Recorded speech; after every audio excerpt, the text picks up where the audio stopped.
Assalamualaikum warahmatullahi wabarakatuh.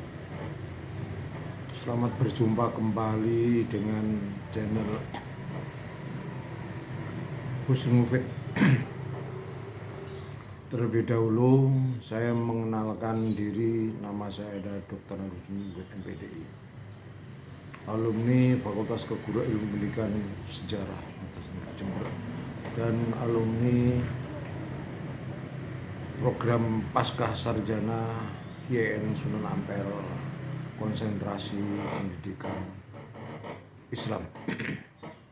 Pada kali ini saya akan bahas tentang adanya banyaknya makam palsu di daerah Jogja, Semarang, Boyolali, dan tempat-tempat yang lain, serta perubahan makam-makam wali dan makam sultan. Ini sepertinya secara masif dilakukan pemalsuan makam dan penghilangan situs-situs makam Sunan Ampel, Sultan Fatah, Ki Juru Mertani, Kiai Kalajengking, dan banyak lagi makam-makam yang lainnya, termasuk KRT Sumodi Ngirinto dan Trah Sunan Pangeran Diponegoro. Khusus untuk makam-makam yang ada di daerah Jawa Tengah ini, memang saya salut dengan pasukan alap-alap yang bukan hanya bicara tapi langsung terjun langsung mengeksekusi makam-makam palsu yang dibinyahyahkan. Sebenarnya makam-makam palsu itu dalam rangka upaya untuk menancapkan diri bahwa dari kalangan Pahlawi, khususnya bin Yahya, yang diduga diinstruksikan oleh Habib Lutfi untuk membuat makam-makam palsu itu, dibalik itu dalam rangka untuk memperkuat bahwa pada zaman dulu itu Habib-Habib itu berasal di daerah pedalaman, pedesaan. Padahal faktanya pada zaman dulu itu para Habib itu berada di kota, pusatnya di kota. Pada masa kedatangan penjajah Belanda, pada masa Belanda jaya-jayanya, yaitu pada abad 18 sama 19 Masehi, para Pahlawi itu memang sangat dekat dengan Belanda, antek Belanda, diakui dan tidak, memang fakta sejarah seperti itu.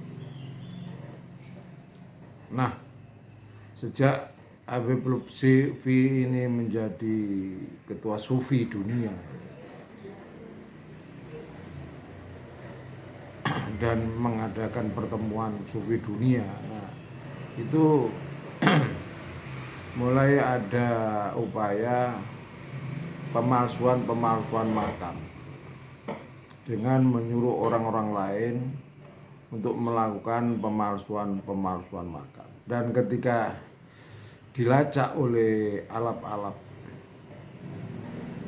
dari daerah Jogja sana, itu ternyata atas suruhan Habib Lutfi, dibuktikan dengan nama bin Yahya, Habib Lutfi bin Yahya, terus Habib Usman bin Yahya.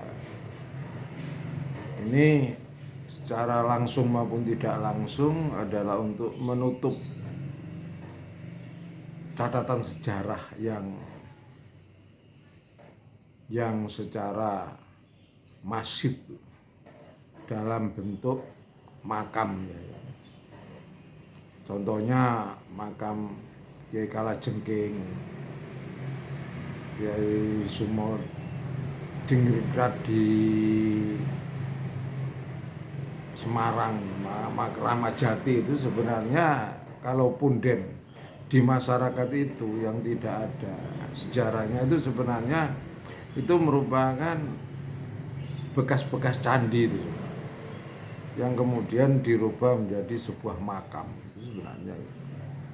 Ya seperti makam Panjang di Mojokerto itu kan sebenarnya sebuah candi kan, bukan dijadikan makam. Demikian juga di makam Kalajengking, ya Kalajengking itu juga sebenarnya itu ya apa ya, kalau digali ternyata ada lingga, ada yoni kan. Ini sebenarnya memang bukan makam tapi merupakan punden, bukan bekas candi, bekas tempat tinggal orang-orang zaman dulu. Itu biasanya di atasnya ada pohon besar, biasanya pohon jati, pohon beringin kan. Kemudian jadikan makam. Nah, ketika makam ini tidak ada yang merawat, maka disitulah yang akhir-akhir ini makammu dibinjahyakan. Tujuannya apa? Bahwa peran Habib sampai ke desa-desa dalam menyebarkan agama Islam. Padahal ya tidak. Mereka berada di daerah perkotaan, daerah kampung Arab yang hanya berdak pada lingkungannya aja. Terbukti pada zaman dulu kota-kota kan rusak tatanan, banyak kemaksiatan, tidak mampu memberikan pencerahan pada masyarakat di wilayah kota. Buktinya kejahatan merajalela pada zaman itu, pelacuran merajalela, sehingga begitu tentara Jepang melakukan penyerangan, Belanda tidak berkutik, tidak mengadakan perlawanan. Saya sendiri selaku sejarawan berasal dari Surabaya memberikan apresiasi kepada Laskar Alap-Alap yang ada di daerah Jogja itu. Langsung berani mencabut nisannya, patokannya secara langsung, karena itu bukan makam yang dibinjahyakan. Kalau bisa makam yang di Semarang itu ya dibongkar aja, karena berbahaya nanti dalam ke depan, 50 tahun ke depan, 10 tahun ke depan, 20 tahun ke depan itu bahwa makam ART Sumodingrat itu dianggap ada dua, yaitu di Jogja dan Semarang. Kepalanya di Jogja, badannya di Semarang. Ya ini kan sebenarnya tidak benar ini. Kalau saya menganalisis secara sejarah bahwa ada makam keramat di Semarang itu juga sebenarnya itu dari sejarah itu punden. Di bawahnya itu ada, biasanya ada bata-bata itu ya, bekas candi pemujaan ya. Nah, di atasnya pohon besar, pohon beringin atau pohon jati. Sama di makam Kiai Kalajengking itu kan ketika dibongkar itu kan ada tumpuan bata, ada lingga, ada yoni, kan menunjukkan bahwa itu merupakan dulu daerah pemujaan. Lingga yoni itu kan dipuja sama orang-orang dahulu. Sebenarnya bukan makam. Nah, dengan tampilnya Habib Lutfi bin Yahya ini, dari informasi yang ada ini membinjahyakan dengan harapan nanti bahwa oh ya, penyebaran Islam sampai di daerah-daerah itu dilakukan oleh kalangan Habib. Padahal tidak. Demikian juga makam Ki Juru Mertani itu juga di Bali dibinjahyakan. Terah Pangeran Diponegoro, ini berbahaya. Untuk itu sekali lagi saya menyatakan sebagai memberikan apresiasi kepada Laskar Alap-Alap yang bukan hanya wacana, tapi langsung mengadakan pembongkaran makam-makam yang ada. Begitu juga di daerah Gresik juga membongkar makam-makam palsu itu ya, saya kira sangat bagus. Biar sejarah itu jelas. Ini pendekatan pendekatan perlawanan yang sangat baik. Karena apa? Karena oknum Habib ini telah mencoba untuk melakukan pemalsuan makam. Dikira kita bangsa Indonesia, orang Jawa tidak mengerti. Ya sangat mengerti. Ini merupakan gerakan yang kedua ya. Mereka pertama gerakan pada masa Covid itu menghilangkan situs makam Sunan Ampel. Pengurus Sunan Ampel tidak berdaya. Itu informasinya katanya atas nama perintah Habib Lutfi yang waktu itu sangat disegani, tidak bisa berkutik. Kemudian di makam Sunan Fatah itu juga dibongkar ke asli, situsnya dihilang. Nanti kedepannya itu ketika diadakan cek bukti fisik itu tidak ada karena itu bangunan baru. Bentuknya nisannya juga sama, hampir sama dengan Ampel dan ini Demak Sunan Fatah. Nah, nisannya itu juga dipendem. Ini kan berarti kan sudah saat awal ini sudah menghilangkan jejak. Dengarkan nanti penghapusan sejarah Wali Songo secara fisik makam. Yang ketiga itu kan ya bikin buku kan gitu. Buku Cahaya Nusantara juga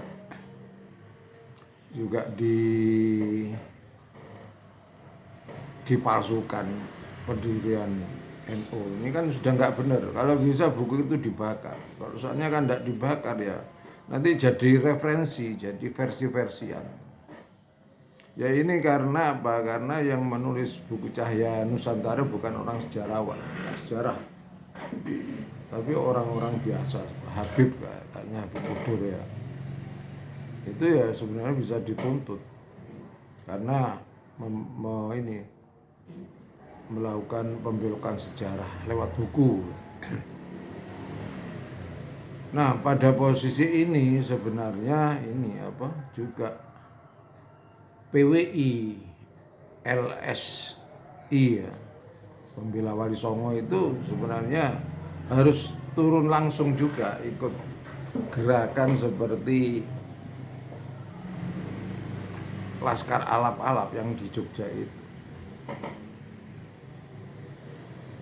Karena itu sudah menjadi kan hal yang bahaya.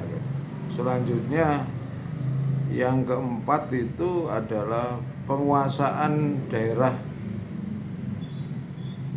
makam-makam wali. Misalnya makam Sunan Ampel itu masih dikuasai oleh para habib sejak dulu sampai sekarang. Demikian juga makam di Tuban itu masih dikuasai oleh habib. Buktinya apa? Ada makam-makam palsu Habib di situ. Yang benar makam Habib itu adalah di lingkungan makam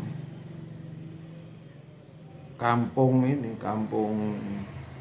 Arab gitu. Jadi kampung Arab itu merupakan daerah tempat tinggal dari kaum Ba'alawi yang tidak mau berbaur dengan orang-orang Jawa. Tapi mereka membalik bahwa ini karena Belanda yang memilah-milahkan, tidak, karena dia sendiri. Buktinya dia tidak mau menikah dengan orang-orang pribumi. Padahal dalam sejarah Islam mengislamkan masyarakat ini melalui perkawinan salah satunya. Misalnya ya,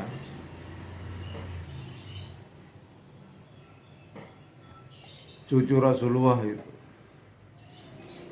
Sayyid Husain itu menikah dengan putri Raja Persia gitu. Raja Persia itu kan penyembah api. Nah itu diislamkan. Nah sekarang keturunannya itu ya menjadi seorang penguasa di Iran sana. Jadi sebenarnya ribut-ribut masalah trah nasab itu ya orang-orang Syiah itu mulah-mulahnya itu sebenarnya itu yang asli keturunan Rasulullah. Bisa dilacak ya, dari mereka menganut mazhab Al-Bakir gitu. Kalau Al-Sunnah kan mazhabnya adalah ini mazhab Imam Hanafi, Maliki, mazhab Syafi'i dan Hambali. Ini kalau mazhab Syiah namanya Al-Bakir. Itu langsung keturunan Rasulullah. Kemudian selain ini istri dari Said Husain yang terbunuh itu adalah putri dari Raja Persia, sehingga dengan pernikahan ini maka banyak orang-orang di Persia itu masuk Islam sampai keturunan sekarang. Nah, kemudian Sunan Ampel itu juga keturunan raja dari Campa, gitu. Raja kafir kan gitu. Sunan Ampel. Ayahnya kan Syekh Maulana Ibnu Asqor Kondi itu menikah dengan putri raja kafir, raja Hindu. Tapi akhirnya kerajaan Campa itu menjadi kerajaan Islam. Nah, ketika dihancurkan oleh kerajaan Anam Vietnam itu, maka banyak lari ke Brunei. Brunei itu akhirnya jadi negara kerajaan Islam, itu masih keturunan Rasulullah. Kemudian lari ke ini Patani, Thailand. Ini berarti proses Islamisasi lewat perkawinan. Juga ibu dari Sunan Giri itu sebenarnya putri dari Menak Sembuyu yang beragama Syiah Buddha, kan Islamnya, sehingga orang-orang Banyuwangi dan Brambangan menjadi orang-orang Islam, orang-orang pantai timur ya. Islam ini menunjukkan bahwa peran Islamisasi ini juga sangat besar lewat perkawinan. Demikian juga di Aceh itu kan orang-orang Syiah datang pertama di Aceh pada abad 840 itu di Aceh mendirikan kerajaan, menikah dengan penduduk setempat kan. Putri dari penguasanya masih beragama Hindu. Tapi akhirnya Aceh itu menjadi Islam. Nah, kemudian dalam perkembangan selanjutnya ketika penjajah Belanda datang, yaitu dirusak. Ada Habib Abdurrahman Az-Zahir dan Habib yang lainnya merusak sehingga Aceh kalah. Habib kan mengaku turun Rasulullah, padahal tidak. Demikian juga di Jawa, pertama dibawa ke Batavia ya. Di Batavia, di Pekojan itu sebenarnya ada masjid yang bagus. Itu masjid yang bagus sebenarnya dalam penelitian selanjutnya abad 17 itu dibangun oleh orang-orang Islam dari Bangladesh ya. Jangan-jangan Ba'alawi ini sebenarnya bukan dari Yaman ya. Karena di situ ada masjid yang masjid besar di Pekojan itu ya dibangun abad 17 yang dibawa oleh Raffles. Ada yang dua orang pada abad 18, 11 dan 12 itu orang-orang dari Bangladesh. Kalau abad 17 itu dibawa oleh VOC bangkrut. Kemudian Inggris datang abad 18, 11 sampai abad 12. Di situ banyak orang-orang dari Bangladesh mulai. Kalau dilihat dari penelitian Najwa Shihab ya itu kan tidak masuk dalam Arab ya. Masuknya ada daerah Bangladesh kan kemungkinan dari situ Pak Ali, bukan dari Yaman kalau dalam penelitian saya terakhir. Nah sebenarnya yang jadi pengkhianat Utsman bin Yahya ini bukan Utsman bin Yahya saja, tapi banyak Habib-habib dan kapitan-kapitan di tiap daerah. Awal mulanya ya di Batavia, kemudian disebar ke berbagai lain, di Pekalongan, di Banyuwangi, di Sumeneb, di Malang, di Surabaya. Surabaya juga hampir sama dengan Batavia. Nah, kembali lagi pada masalah makam. Nah, dari sinilah tidak ada bukti-bukti bahwa penyebaran Islam dilakukan oleh Habib di desa-desa. Mereka berada di pusat kota, di kampung-kampung Arab. Makanya Habib Lutfi memerintahkan kepada orang-orang dari hasil investigasi Laskar Al-Awal bahwa itu adalah informasi suruhan Habib Lutfi, ya semuanya dibinyahyakan. Kalau di Madura kayak Asgab itu dalam rangka untuk mengaburkan peran para kiai, karena para kiai setelah perang di Ponorogo itu lari ke desa-desa. Nah, di situ banyak makamnya. Beliau berdakwah pada abad 18 sampai 19. Sementara Habib tidak ada, hanya di kota. Ya baru-baru ini zaman Gus Dur itu aja. Pada tahun ini zamannya tahun 80-an itu ya, karena dapat angin oleh Gus Dur. Dan dapat angin juga dari Kiai Wahwasbullah yang Presiden Soekarno menginginkan pergi tapi dicegah oleh Kiai Wahwasbullah. Dan ketika Syekh Ahmad Yani menyatakan ke Pondok Pesantren Buntet ya, menyatakan apakah benar ini keturunan Rasul? Tidak. Ya tidak. Ya inilah pemirsa perlu berhati-hati. Kita sebagai seorang muslim adanya pembelokan sejarah. Pertama dilakukan pembelokan sejarah adalah dengan penguasaan hol-hol di makam-makam Wali Songo. Salah satunya di Surabaya. Ini sangat berkuasa. Hingga sekarang masih dipimpin oleh para Habib, dan ini kalau bisa tahun depan harus diganti oleh orang-orang pribumi asli Nusantara, dan PWI Pasca Sarbilah harus bertindak langsung. Saran saya ini gerakan pertama menguasai hall ya.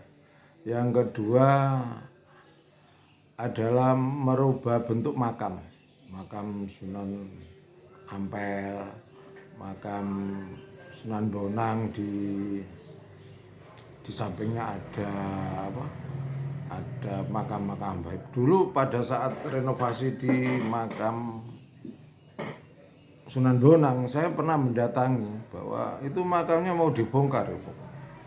Saya tanya, ini akan merusak sejarah.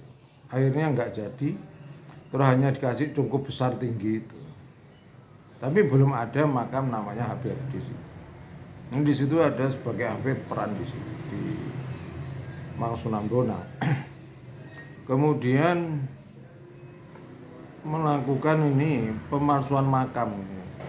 Yang makam-makam dipalsukan, makam-makam keramat-keramat yang sebenarnya itu adalah punden, itu peninggalan sisa-sisa candi yang runtuh itu, yang menjadi maka diyahyakan. Ini enggak bisa.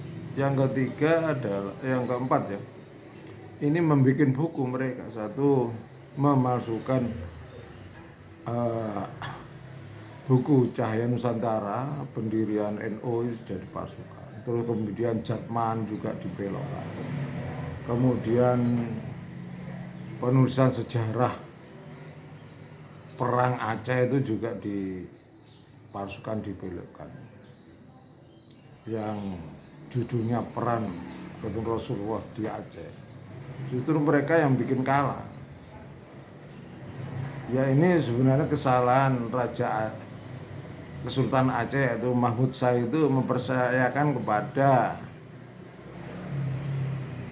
Habib Abdurrahman Az-Zahir yang mengatakan diri sebagai keturunan Rasulullah itu.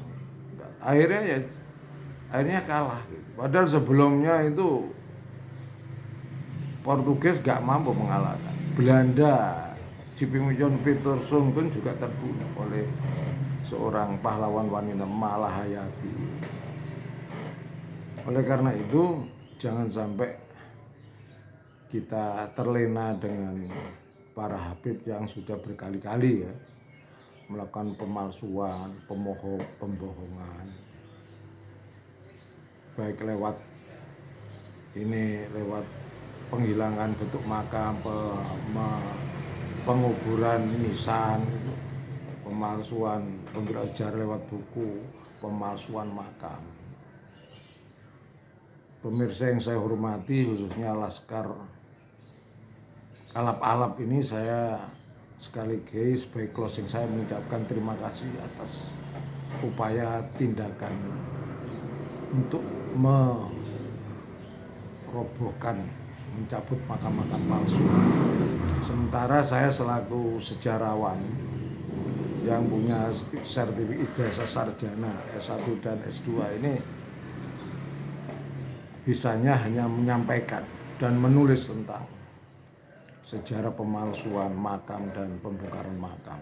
Nah, ini kita tunggu nanti gerakan dari PWI Laskar Sabilillah ini yang sekarang ini membentuk cabang-cabang di berbagai daerah Jawa. Perlunya nanti mengadakan tindakan yang seperti apa yang dilakukan oleh Laskar Alap-Alap di Jogja itu. Sehingga ini akan bernilai positif ya, bukan bernilai pemecah belah, tidak. Tapi kita bernilai positif untuk meluruskan sejarah demi sejarahnya Wali Songo, demi sejarahnya para kesatria kerajaan. Pemirsa yang saya hormati, umat Islam, pencinta sejarah dan pendukung Kiai Imad, saya mengucapkan terima kasih juga yang terakhir kepada Laskar Alap-Alap, juga PWI Laskar Sabilillah. Terima kasih atas perhatiannya. Wallahul muwaffiq. Wassalamualaikum warahmatullahi wabarakatuh.